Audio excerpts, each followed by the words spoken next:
Landowners and farmers will have to decide whether to retain or reallocate base acres on each one of their FSA farms.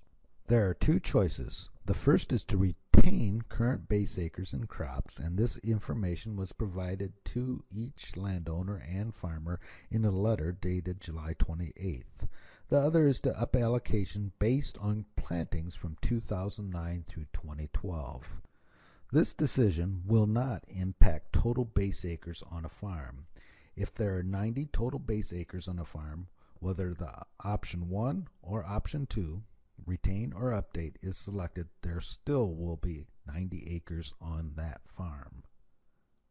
The retain or reallocate decision will also not impact ARC-IC payments. So if the farm is going to be enrolled in ARC-IC, the retain or update decision will not have bearings on payments from the 2014 Farm Bill.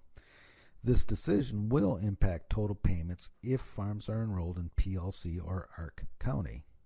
Now, 4 examples of reallocating acres will be given for an example farm. This example farm has 90 total base acres currently, and again, this information would have come from the FSA letter dated July 28th. 30 is in corn, 30 are in soybeans, and 30 are in wheat. There are 100 tillable acres on this farm, so there will be 100 acres of plantings, but only 90 base acres. In the first example, wheat is no longer planted and only corn and soybeans are planted. Corn is planted on 50 acres, soybeans are planted on the other 50 acres in each of the years from 2009, 10, 11, and 12. In this case, 50% of the acres are in corn, 50% of the acres are in soybean.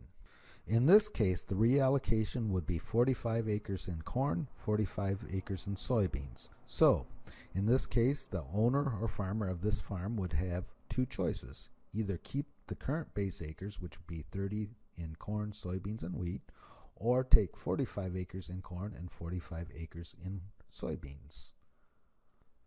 In our second example, plantings on the farm are alternated in each year. So the 100 acres is planted 1 year in corn, 1 year in soybeans, 1 year in corn, 1 year in soybeans. In this case, again, 50% of the acres are planted in corn and 50% of the acres are planted in soybeans. And the farmer will have the same choice as in option 1. The 90 total base acres can either be split in corn, soybeans, and wheat, 30, 30, 30, or 45 can be in corn and 45 can be in soybeans if we choose to reallocate base acres. Now we are going to give an example of double crop, and in particular, double crop soybeans follow wheat. In this case, we have 33 of our acres in corn, 33 of our acres are in wheat double crop soybeans, and 33 of our acres are in soybeans, and we assume that this rotation or these acres are planted in each year. In this case, each year we'll have 33 of our acres in corn, 66 in soybeans.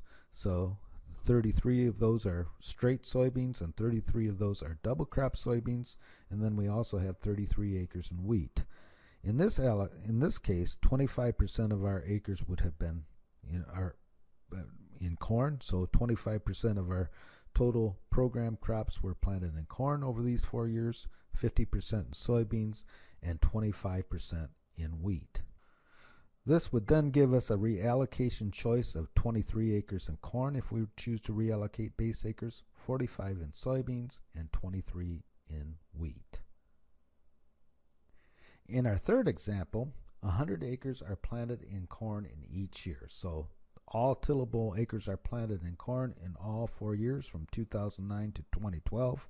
This would mean that 100% of those acres were planted in program crops to corn, and our reallocated base acres would be all 90 acres in corn. So our 90 total base acres would all go in corn if we planted 100% corn. In our final example, no program crops were planted in 2009, 10, and 11. Perhaps the program crops were in all alfalfa. In 2012, we planted 100 acres of soybeans, only one planting in 1 year. That would give us 100% of our acres in soybeans. and our reallocated base would be 90 acres in soybeans. That describes how this decision will be made. The three remaining sections of this part of the web page will describe information needed, tools for calculating reallocated acres, and then provide some guidance for making this decision.